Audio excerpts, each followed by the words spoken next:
pattern natin. Yan.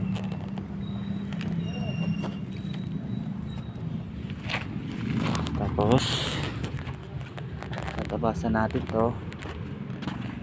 Next natin gagawin is bubunutin naman natin to, dahil yung tornilyo na naputol, bubunutin natin yan. Bali tatlong tornilyo ang bubunutin natin. Yan, tsatsaga-tsaga natin yan.